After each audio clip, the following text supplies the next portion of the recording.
Nongeye kubasuhuza, ndabashuhuje kandi mbahaye ikaze. Ni Harerimana Domitien nk'uko bisanzwe, mwarimu wa muzika, mwarimu wanyu.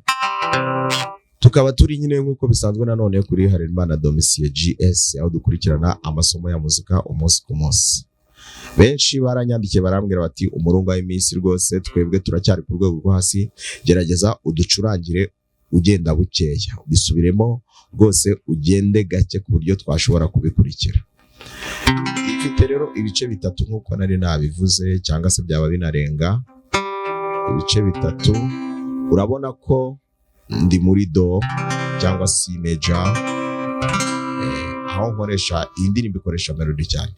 Kuri C major iyo ukora game hazamo n'imirya idafashe: do, re, mi, fa, sol simfate, la, si simfate, do, re, mi simfate, fa, so, fa, mi, re, do, si, so, fa, mi, re, do, si, ngarekura, la, ngafata, so, ngarekura, fa, mi, re, do, si, la, ngarekura, so, fa, mi. Ngira ngo uyu ni nawo mwitozo wa mbere w'intoki, aho ducuranga. Ngira ngo nari nabyigishije, hari n'abantu bansabye kubisubiramo kuko ngo nshobora kuba narihuse, ariko umwitozo n'uburyo ukora uri gutoza intoki, aho ugenda uvangavanga imirya ifunguye cyangwa open strings na close strings, nyine aho ucuranga umurya utawufashe naho ugenda uyifata. Rekura fata, rekura fata. Urabona ndi kuri rekura fata fata, amanota 3 ku murya wa gatandatu. Rekura fata fata. Ku murya wa gatanu rekura fata mu nzu ya kabiri no mu nzu ya gatatu. Rekura fata mu nzu ya mbere, fata no mu nzu ya gatatu. Rekura fata mu nzu ya kabiri no mu nzu ya gatatu. Rekura nanone ufate mu nzu ya gatatu n'iya kane, kugeza ku mugozi wa kane. Ku mugozi wa gatatu ni rekura fata mu nzu ya kabiri, nta manota abiri ariho gusa. Rekura fata, umugozi wa kabiri hariho amanota 3. Rekura fata fata, rekura fata fata. Ku mugozi wa mbere hari naho hariho rekura fata fata, rekura fata fata, rekura fata fata, rekura fata fata. Kane kubivugiramo. Kandi mbibutsa ko urutoki rwa mbere rukora mu nzu ya mbere, urwa kabiri rugakora mu nzu ya kabiri, urwa gatatu rugakora mu nzu ya gatatu. Utazavangavanga intoki.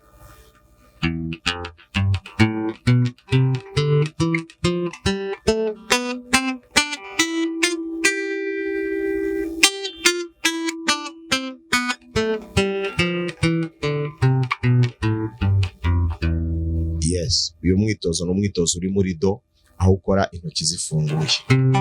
Nzabereka n'indi myitozo, ariko uyu niwo wibanze. Uyu mwitozo rero kuwukora buri munsi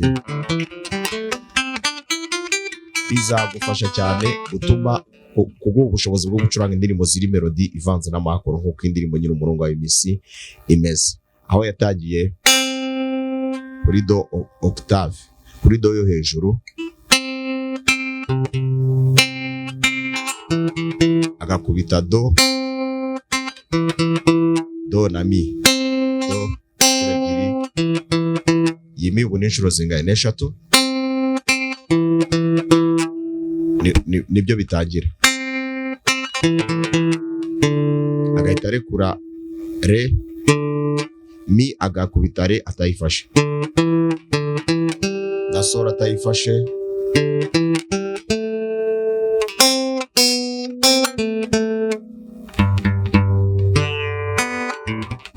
nongera usubire mu genda gake. Do ni kabiri,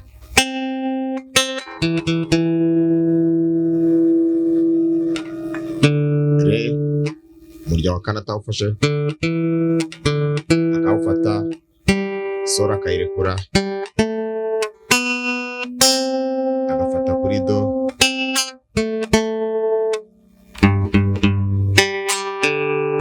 nimujyana kuri sol ikasubireho.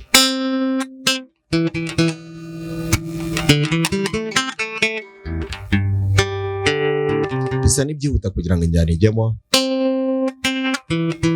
Kagende gake.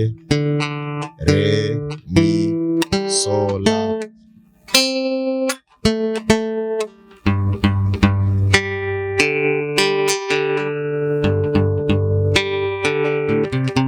Yateranya byose bikaba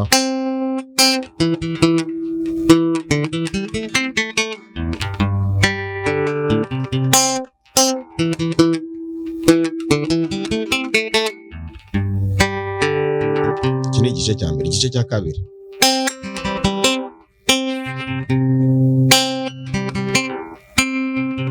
ubwo ndi gukubita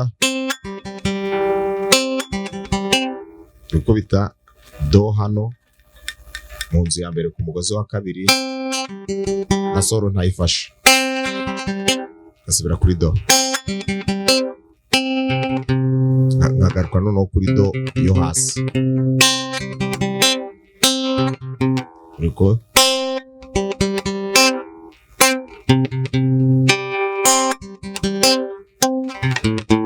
ajya kuri la mineri, aza kuri solo, sol, so, so, so, so, sol, sol, so, sola, sola, so, sola, sola, do, la, do.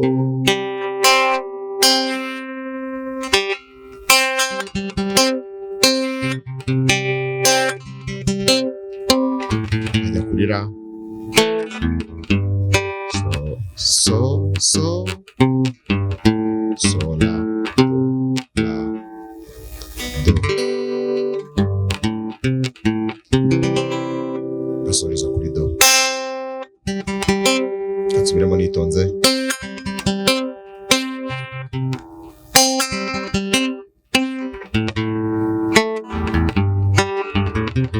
Bikora wihuta.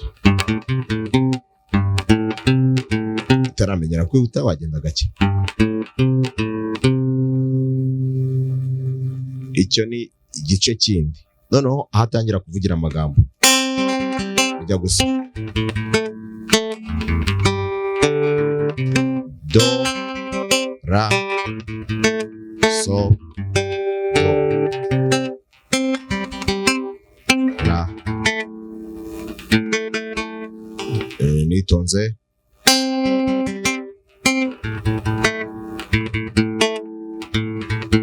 Ubona ko hano umuntu gukubita wa gatatu gonira.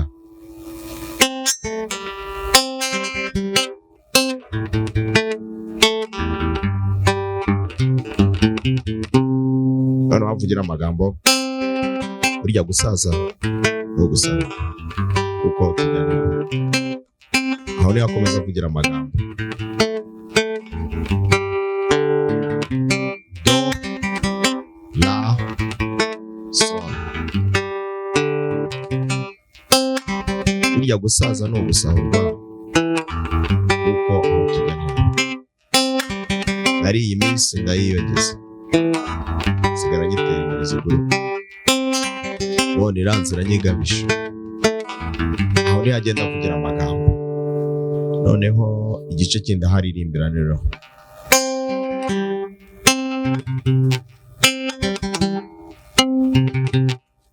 iyi si maze kukurambirwa kuko nacyo kiyimariye. Ukajya kuri solo ukabicuranga imbere tukakugusha kuri fa. Iyi si maze kukurambirwa kuko nacyo kiyimariye. Wabyumvishe? Ugomba kumetiriza bwa buryo gukora melody. Iyi si maze kukurambirwa kuko nacyo kiyimariye. Imikaka y'iminsi irarindwa. Mbese wakwizera utubuzima bw'ejo udakoze ngo wiyuhakuye uri ishati witega iminsi.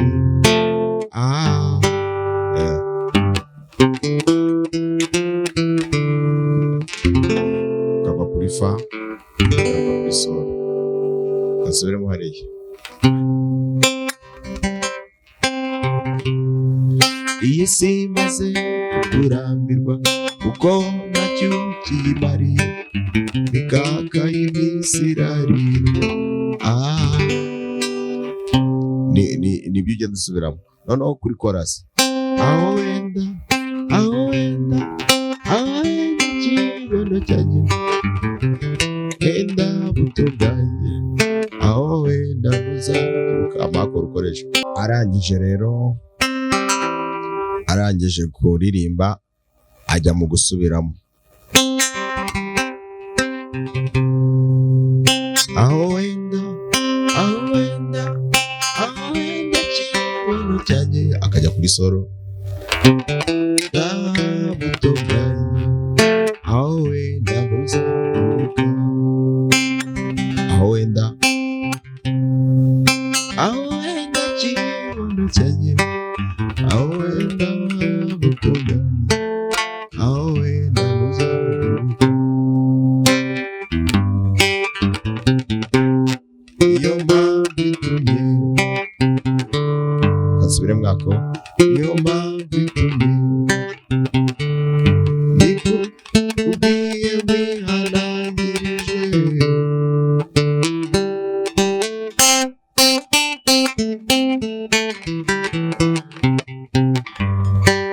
Reka nsubire mwako ngenda gake. Iyo mpamvu itumye kubwiye wihanangirije.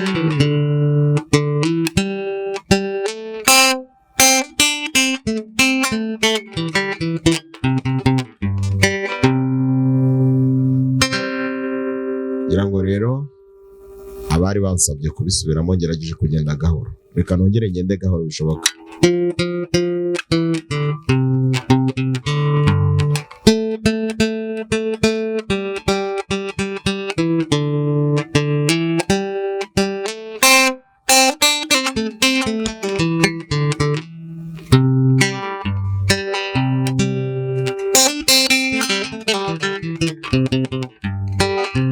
Gerageza rero ukora wa mwitozo wo gucuranga urekura ufata unafata, kubera ko hano muri iyi ndirimbo harimo imirya uri bukubite utayifashe. Biragusaba rero kwitoza.